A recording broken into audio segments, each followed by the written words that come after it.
पुढची महत्त्वाची घडामोड आपण बघूया। मुख्यमंत्री देवेंद्र फडणवीस केंद्रीय मंत्री नितीन गडकरी यांच्या घरी दाखल झालेले आहेत। नागपूर महानगरपालिकेच्या जागा वाटपाचा तिढा दोन्ही नेत्यांच्या बैठकीत सुटणार आहे। उमेदवारी अर्ज करायला पुढचे 2 दिवस शिल्लक असल्याने भाजपच्या बैठकांना आता वेग आलेला आहे। नागपूरमध्ये शिवसेनेला किती जागा द्यायच्या यावरती यात मंथन केलं जाईल आणि भाजपची 50 उमेदवारांची पहिली यादी या बैठकीनंतर जाहीर होण्याची शक्यता आहे। उदय तिमांडे आमचे प्रतिनिधी या संदर्भात आपल्याला अधिकची माहिती देतात। उदय, भाजपच्या आता बैठकींना वेग आलेला आहे। भाजपची 50 उमेदवारांची पहिली यादी या बैठकीनंतर जाहीर होण्याची शक्यता वर्तवली जाते।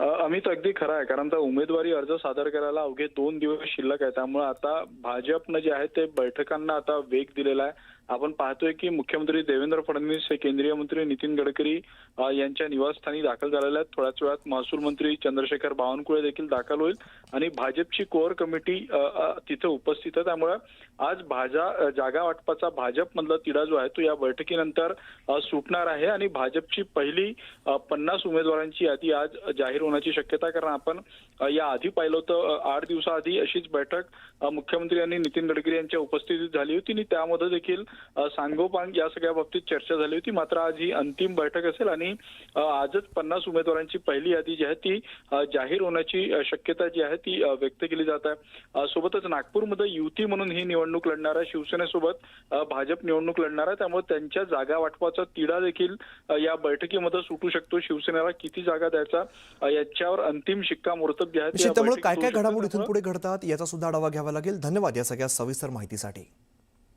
तर उद्धव ठाकरेंच्या शिवसेनेने महाविकास आघाडीत मनसेला किती जागा मिळणार याबाबत लवकर निर्णय घ्यावा। 50 जागा न घेता शिवसेनेने जागा वाढवून घ्याव्यात, पुण्यातील मनसे नेत्यांची सेनेकडे मागणी बघायला मिळते। पुण्यामध्ये शिवसेना मनसेचा मोठा भाऊ आहे, त्यानुसार आम्हाला जागा देण्याची मनसे नेत्यांची मागणी आहे। जागा वाटपाचा निर्णय होत नसल्यामुळे मनसेने आक्रमक भूमिका घेतल्याचं बघायला मिळत आहे।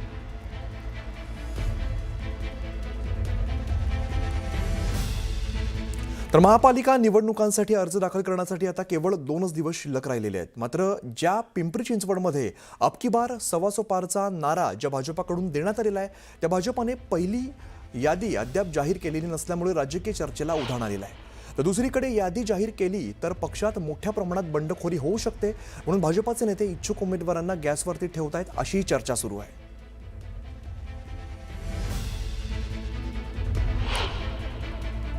महानगरपालिकेवर याही वेळेस सत्ता आणणार असा दावा करणाऱ्या भाजपची पहिली उमेदवारी यादी देखील अद्याप जाहीर झालेली नाही। नेमकं कारण काय, आपल्यासोबत स्वतः शत्रुघ्नजी काटे आहेत शहराध्यक्ष, त्यांच्याकडनं जाणून घेऊया। तुम्ही तुमच्या प्रचारात व्यस्त आहात, परंतु यादी जाहीर होत नाही, त्यामुळे उत्सुकता ताणली जाते। जे इच्छुक उमेदवार आहेत त्यांना असं गॅसवर ठेवायचं ठरवलंय का आणखी काही अडचणी अजूनही सुटलेल्या नाहीये? नाही, असं म्हणता येत नाही आहे अडचणी आहे म्हणून। आम्ही प्रत्येक उमेदवार हा त्याच्या निवडणूक घेण्याची क्षमता, संघटनेमध्ये काम करणारा, अशा प्रत्येकाचा सर्वे करून खरं तर या राज्याचे मुख्यमंत्री आदरणीय देवेंद्र भाऊंच्या नेतृत्वाखाली एक मीटिंग झाली आमची। त्याच्यामध्ये काही नावांवरती शिक्कामोर्तब झालेला आहे। आज संध्याकाळपर्यंत 100% म्हणता येत नाही, पण एक 95% जागेचा तिढा सुटलेला असेल। बरोबर। आणि ती यादी आम्ही पब्लिश करणार आहोत। पण मग एकंदरीत काय झालं, म्हणजे किती आतापर्यंत नावावर शिक्कामोर्तब झालाय, किती यादी नावांची फायनल झाली? साधारणतः 90% आमच्या यादीमध्ये जी नावं आहेत त्याच्यापैकी 90% जागांवरती शिक्कामोर्तब झालेला आहे। एक 10% जागेचा तिढा थोडा सुटायचा बाकी आहे। त्याच्यामध्ये पण वरिष्ठ लेवलला चर्चा करून आणि स्थानिक नेतृत्वांना बरोबर घेऊन सगळ्यांनाच आम्ही तो निर्णय करतोय।